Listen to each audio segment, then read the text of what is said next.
Bismillahirrahmanirrahim. Wahaikum jami'an bi tahiyatul Islam, tahiyatu fiha salam, tahiyatu mubarakatan min indillah. Assalamualaikum warahmatullahi wabarakatuh. Alhamdulillahirabbil alamin. Shalawatuna wassalamuna ala nabiyil karim, khatamil anbiya'i wal mursalin wa ala alihi wa sahbihi thayyibin tahirin wa imamil mursalin. Qala ta'ala fil Qur'anil Karim, a'udzu billahi minasyaitonir rajim. Innad dina 'indallahil Islam ila akhiril ayat. Teman-teman sekalian yang dirahmati oleh Allah Ta'ala, alhamdulillah Allah pertemukan kita kembali di malam hari ini di majelis yang barokah, pembahasan yang barokah insyaallah, dan bersama orang-orang yang masya Allah yang senantiasa istiqomah dalam agamanya, dalam mempelajari syariat dan hadis Nabi SAW yang mulia insyaallah. Kita alhamdulillah di malam hari ini Allah banyak permudah ya, meskipun dalam kondisi serba terbatas ya, kondisi mati lampu ataupun kondisi mungkin jaringannya kurang bagus.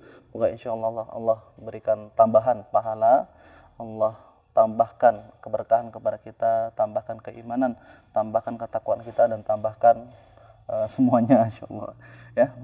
Yang masih belum nikah Allah berikan jodoh ya, yang sudah nikah semoga cepat punya anak ya, yang sudah punya anak nambah anaknya insyaallah. Suaranya jelas insyaallah ya teman-teman. Alhamdulillah.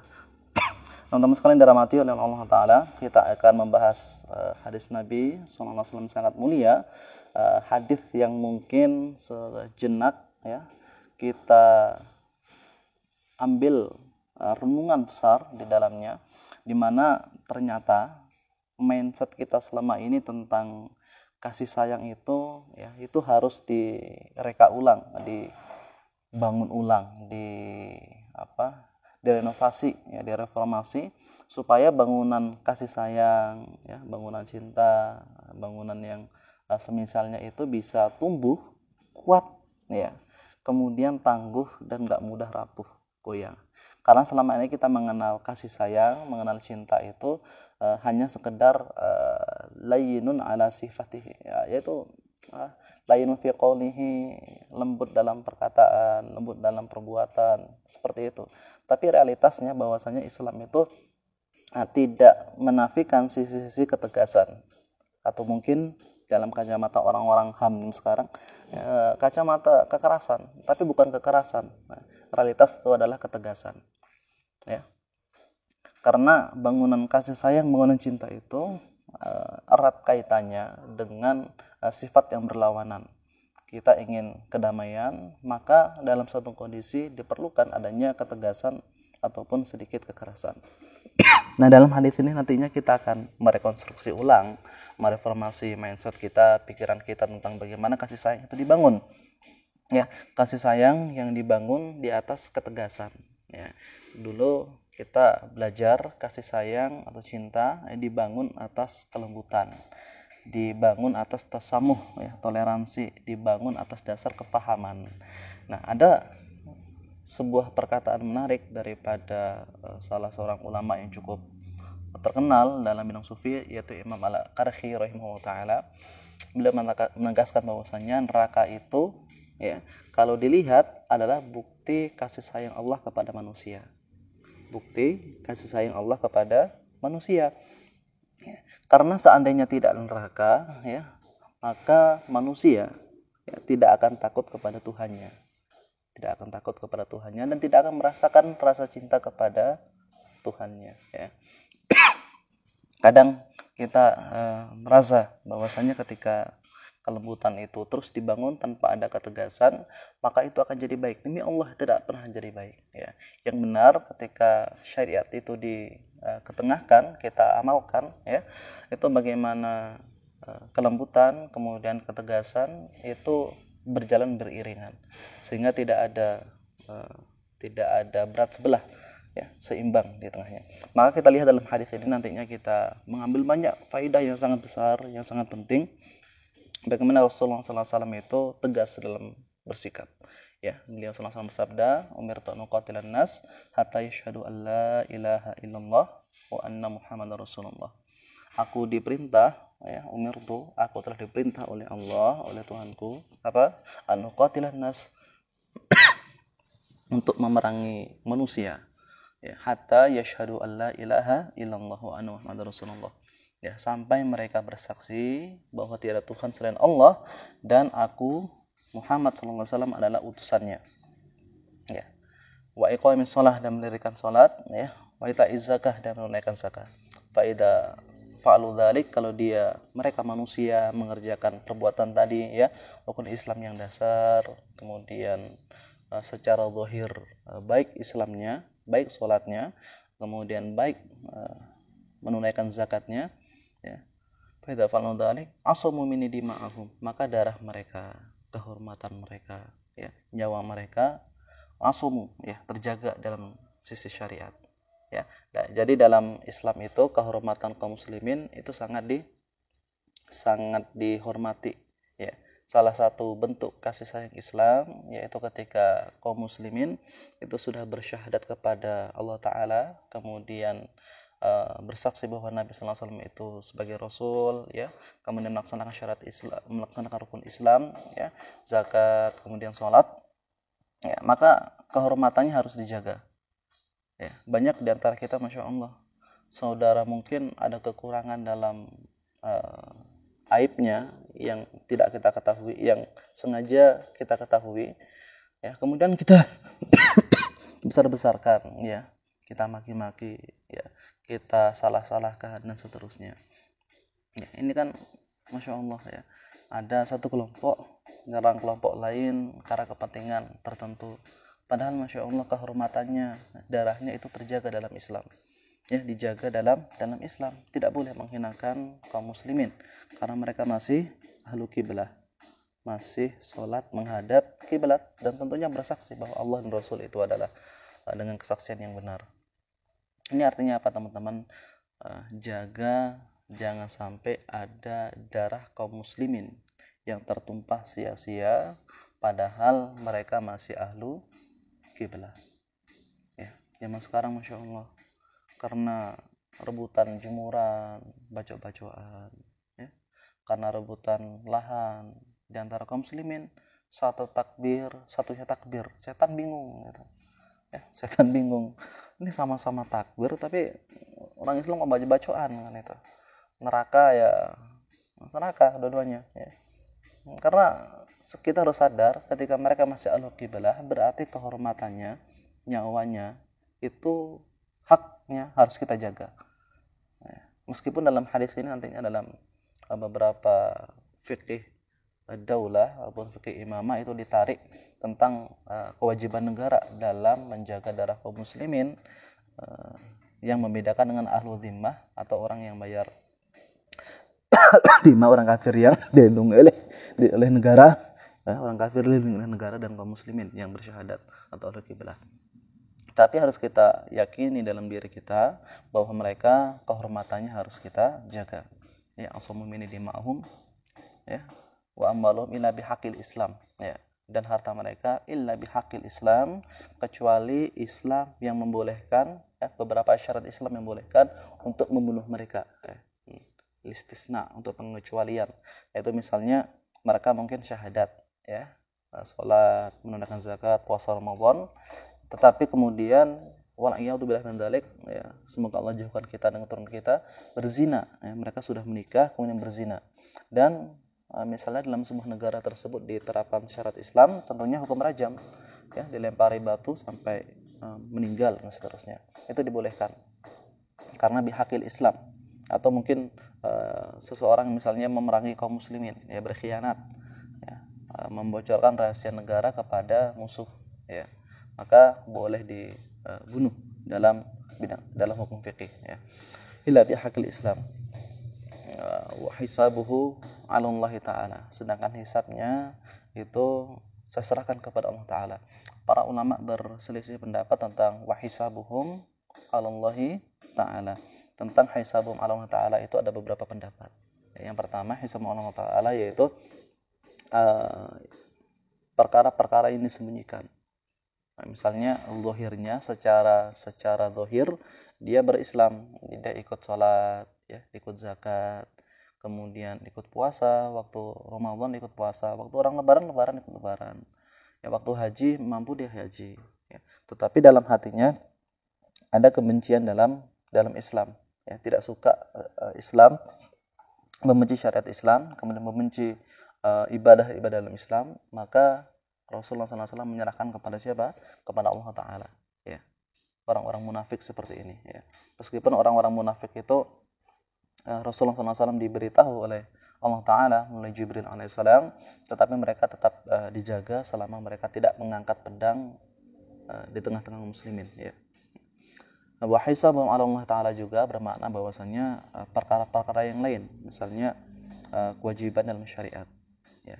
Seseorang mungkin dalam syarat itu masih mampu atau baru mampu melaksanakan sholat, dan kalau ada harta berlebih dia menunaikan zakat.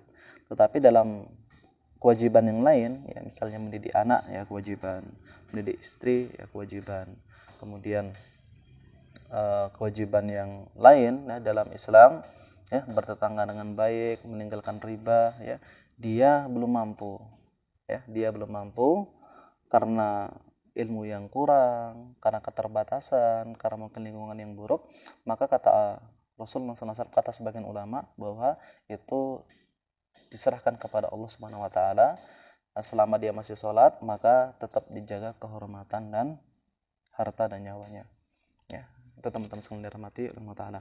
Nah, ada sebuah qaul yang marfu, qaul yang kuat, ya, dari Imam Syafi'i, ya, melalui Al-Imam Al-Baihaqi rahimahullah ta'ala, dan juga dari jalur Al-Imam Rafi'i rahimahullah ta'ala tentang hadis ini, ya. Beliau mengatakan bahwasanya hadal hadis, ya, hadal hadithul am yushiru ilal khas, ya.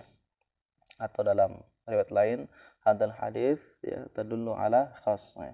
Ini hadis umum tetapi merujuk kepada kekhususan. Kekhususan. Apa maksudnya? Hadis umum tapi maksud, nah, tujuannya untuk kepada khusus, yaitu umum, seakan-akan hadis ini ditujukan kepada seluruh manusia. Tetapi hadis ini ditujukan hanya kepada orang yang berani meninggalkan sholat atau berani meninggalkan zakat.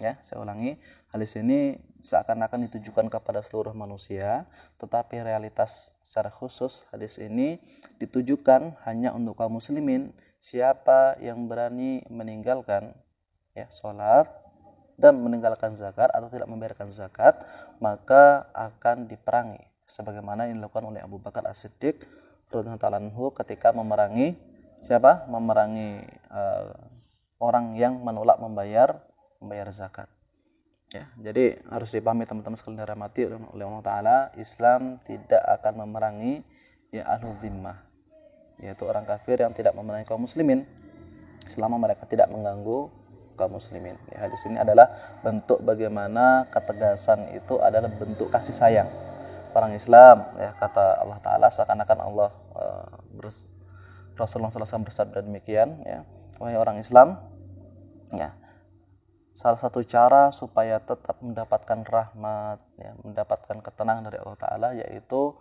tidak melanggar batasan-batasan syariat yang Allah larang, ya. Maka ketika seseorang masih berada dalam tatanan syariat, masih menjaga imannya, masih berusaha untuk terus, ya, menjadikan Allah dan Rasul itu sebagai tujuan keridhaannya, maka dia akan tetap dijaga kehormatannya oleh Islam, ya.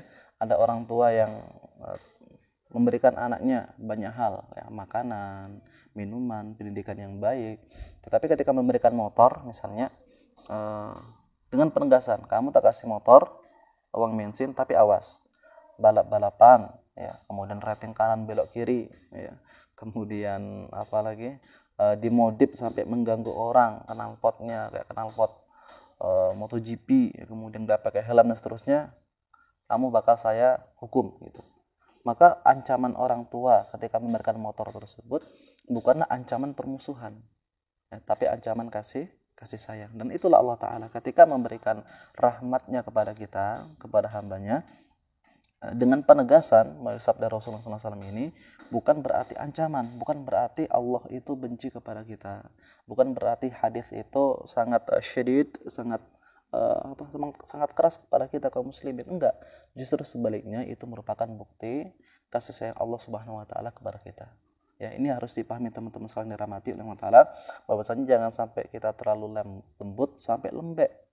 Ya, tidak ada ketegasan, bahkan ketegasan itu diperlukan dalam suatu kondisi supaya semuanya terjaga. Ya, dan inilah Allah Taala ketika melihat syariat itu secara baik, menurunkan syariat itu supaya dilihat secara baik oleh kita. Ya, maka kaum muslimin yang dirahmati oleh Allah Taala, teman-teman sekalian, kita melihat ya, kalau agama itu cenderung lembek, maka biasanya agama itu banyak atau tidak mampu bertahan lama.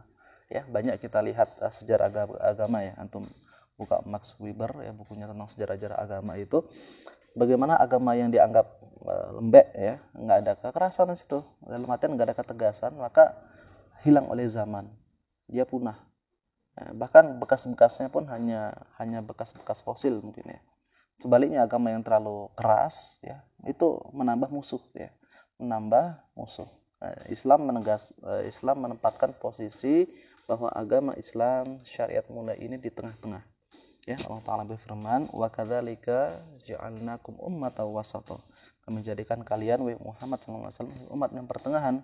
Nah, sebagai agama yang pertengahan, agama moderat, ya, tidak keras, tidak juga terlalu lembek, tengah-tengah. Ya, teman-teman sekalian dirahmati oleh Allah Taala, sebagai pamungkas, masya Allah nih, masih gelap-gelapan, kita lihat bahwasanya kita perlu menyortir ya diri kita. Menyortir di sini artinya memfilter tentang pikiran-pikiran karena keterbatasan akal kita, sehingga kita kurang mencerna ayat-ayat kauniyah ya, Allah Ta'ala, ataupun kita kurang mencerna daripada sabda Nabi Sallallahu Alaihi Wasallam.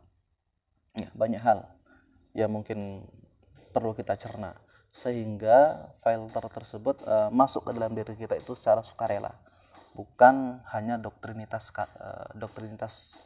segala ya, doktrinitas saja, tetapi memang kefahaman yang baik itu masuk ke dalam diri kita ya. Maka hadis ini merupakan makanan yang cukup, bahasa kita cukup pahit ya, agak pahit ya, kemudian agak keras, yang ngunyahnya pelan-pelan ya, nggak buru-buru ya, ngunyahnya pelan-pelan, sehingga kalau ngunyah pelan-pelan nggak mudah kesedak gitu. Maka hadis ini harus dimurojah ulang ya. Nanti kalau ada pertanyaan di akhir sesi nanti kita lanjutkan insyaallah.